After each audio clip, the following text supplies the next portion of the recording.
हं. नमस्कार मैत्रिणींनो. मी तुम्हाला आज तिळाचे लाडू दाखवते. न गॅस वापरता, न पाक बनवता, एकदम झटपट.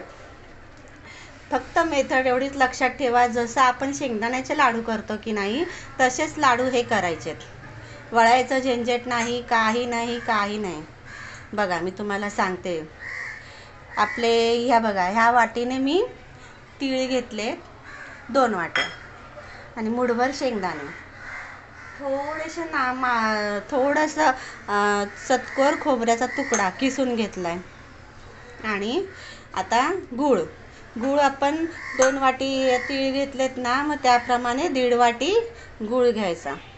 आणि पहिले तीळ खरपूस भाजायचे, शेंगदाणे भाजायचे, ते एकत्र करून परत मिक्सरला थोडेसे जाडसर वाटायचे आणि मग गूळ, किसलेला गूळ हा एकत्र करायचा त्या सारणामध्ये, परत मिक्सरला फिरवायचं.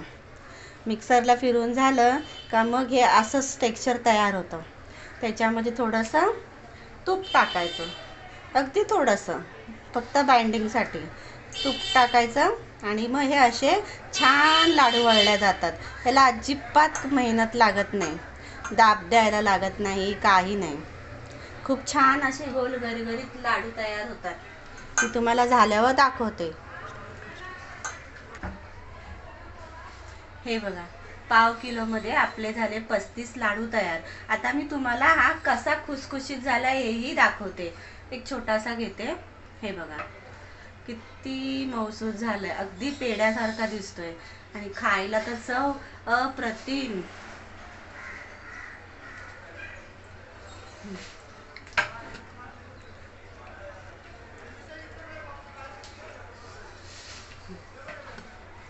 बाय.